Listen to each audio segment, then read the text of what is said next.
Hey guys, how's it going? It's Danconia here. Welcome back to the Overwatch League Roundup. Stage 4, Week 5 preview. So here we are.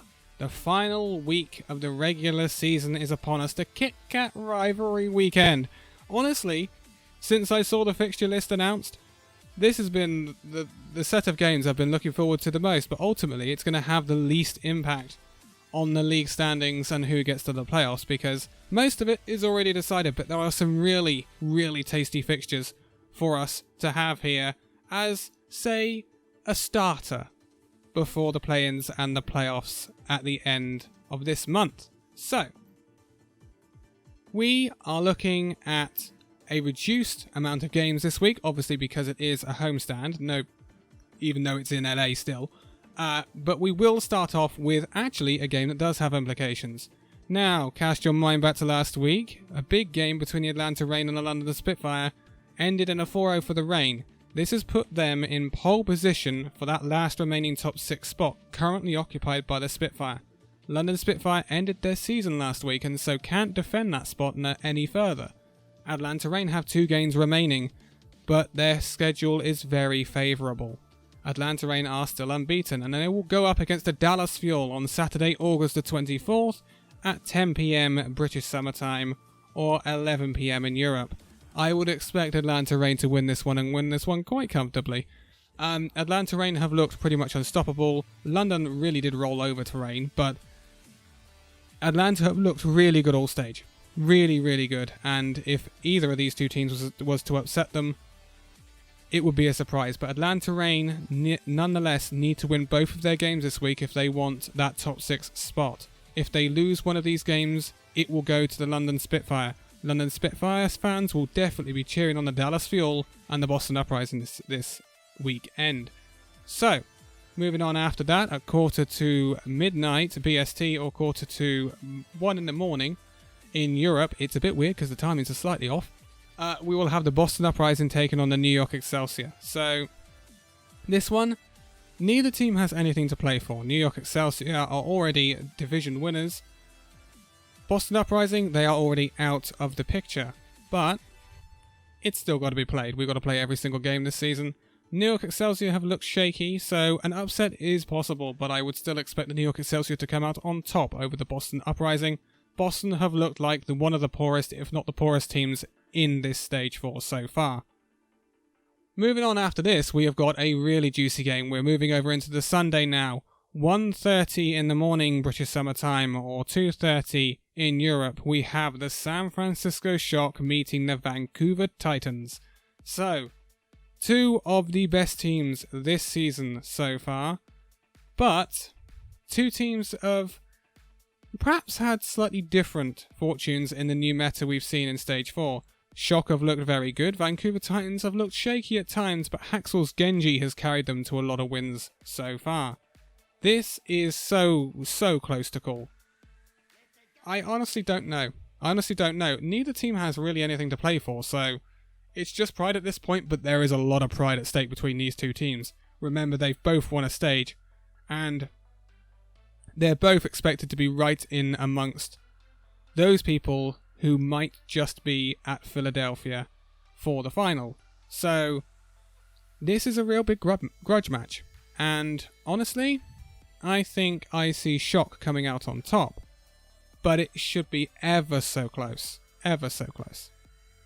Moving on, at 3:15 in the morning BST, oh my lord, or 4:15 in the morning in Europe, we have the LA Derby. It's the Los Angeles Gladiators taking the Los Angeles Valiant.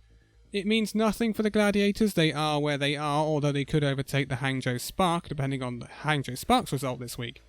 But Gladiators are in the top 6 regardless of what happens here. Valiant, however, have everything to play for.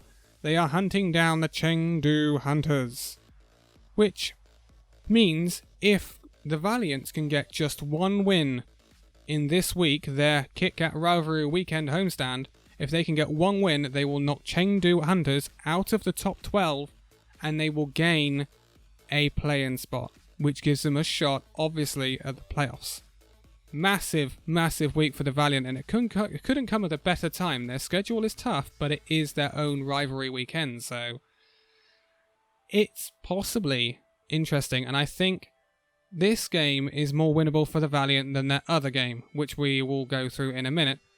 I think Valiant might be able to clutch it out against the Gladiators, especially against... The Gladiators would like to spoil the party for the Valiant. That's without a doubt, and there's probably going to be quite a few Gladiators fans there. If you remember the Dallas homestand, there were quite a few Houston fans there. So this should be one of the best LA derbies we've seen in Overwatch League history. But I think Valiant might just clutch this one out and get a top 12 spot. Moving on, the next batch of fixtures, again on the Sunday, will be starting with at 8 PM the Hangzhou Spark taking on the Shanghai Dragons. That'll be at 9 PM in Europe. Hangzhou Spark have sealed a top 6 spot, so there's not much to play for them. Shanghai Dragons have also sealed a top 12 spot, but they can't get to the top 6. So there's nothing to play for these two teams apart from seedings. If Hangzhou Spark do win, then they can stay ahead of the Gladiators. If the Shanghai Dragons can win, then they could try and propel themselves up the seedings for a different opponent in the play-ins, and the same for the Hangzhou Spark getting a different opponent, perhaps easier opponent, in the playoffs. Again, you've got to kind of play them all, and in the playoffs, especially for the Hangzhou Spark, it's a double elimination bracket, so you get a second chance. In the play-ins, you don't. I think Hangzhou Spark will probably win this game. Shanghai Dragons have looked actually quite poor in the new meta in Stage 4, which is surprising considering their proficiency on the DPS in Stage 3. So, I think Hangzhou Spark should be able to squeeze a win over the Shanghai Dragons. It wouldn't be the end of the world for the Dragons, but they really do need to buck up their ideas before the play-ins start in the week after. Moving on, at 9:45 in BST, or 11:15 in Europe, we have the Atlanta Reign taking on the Boston Uprising. So, again, Boston Uprising with nothing to play for, but they could play spoilers here. Atlanta Reign, again, must win, regardless of the... I say regardless of the result against Dallas Fuel. If they were to lose to the Dallas Fuel, it doesn't mean anything for the Atlanta Reign. But if the Reign get the win over the Dallas Fuel, which is expected, then they need to also win against the Boston Uprising to take that top 6 spot from the London Spitfire. I would still expect Reign to beat the Boston Uprising. I'm expecting Reign to take that top 6 spot from the London Spitfire. The only way I saw Reign not getting that top 6 spot was if the London Spitfire beat the Reign, and that didn't happen. If you didn't notice. I think the Reign should be able to beat the Boston Uprising, and quite comprehensively. I would not be surprised to see Atlanta Reign go 8-0 this week. I honestly wouldn't be surprised. Atlanta look really, really good. And they are hitting such good form going in at the right time of the season as well. This would cap off a 7-0 stage if they can do it this week. And that would be quite something. Moving on after this, though, we have another blockbuster game. 11:30 BST, or 12:30 midnight in Europe, we have the New York Excelsior taking on the Vancouver Titans. Oh boy. It's an interesting week for Vancouver. Two of their main rivals, I suppose, at the top of the league, you could say. New York Excelsior, though, they have not looked as good as Vancouver, Shurk, perhaps even Atlanta Reign, you could say, in the DPS meta.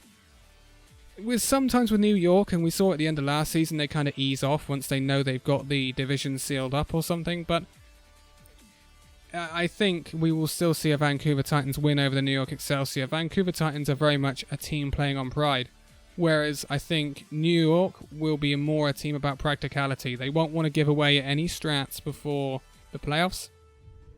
It didn't work out brilliantly for them last season, but I would expect Vancouver to get the win over New York, and honestly, it wouldn't be a problem for New York. It wasn't a problem when they had a fairly bad record in Stage 4 of last season, so New York, if you do lose to Vancouver, don't be too upset. I still think there's a lot of clutching to come out from the Excelsior before the end of this entire season. And then the last game of the entire regular season will be going into the Monday, 1:15 in the morning in BST, or 2:15 in Europe, and we have the San Francisco Shock taking on the Los Angeles Valiant. So, this is what I mean about the Valiant. Again, if you lose to the Gladiators, it's a must-win to get into the top 12. I think it's more winnable against the Gladiators than it is against the Shock. Shock are a team that play... they play around their pride, right? They play to be the big team. They want to be on top of it all. Shurk are not just going to sandbag against the Valiant, I don't think. Even though that there's no meaning to the game for them apart from pride. So I think the Valiant, if they want a top 12 spot, they've got to get it against the Gladiators rather than the Shurk. But who knows? It's their own homestand. So anything can happen, and look what happened to Atlanta after their homestand. So you never know. Also to point out that the content will be ratcheting up over the next week to 2 weeks. Obviously we've got the playoffs, the play-ins coming up. Also, don't forget on the 29th there is a new exclusive skin for the Overwatch League coming out. It's the London Spitfire Championship winning skin from last year. It is Winston. If you want to grab that, that comes out on the 29th. And I would expect it to be 200 League tokens, as always. And you probably won't be able to get it after it's gone, so if you want it, get it. But this has been your final preview of the regular season. Next preview will be looking ahead at our play-ins and everything else, and that should be rather interesting with the look we're getting right now. Obviously some of it does depend on results this week, but if it's what we're expecting, it should be interesting. It should be really interesting, and some teams will really have to prove themselves in less than ideal circumstances. But I will leave it here. This should be a really good week, and hopefully we get some real shows put on, because there's not too much to play for some of the teams, and hopefully it'll just go hammer on tongs and really give us some entertainment. But for now, thank you guys so much for watching this video. If you liked it, give it a like, subscribe if you're new, and I will see you in the next video. See you then.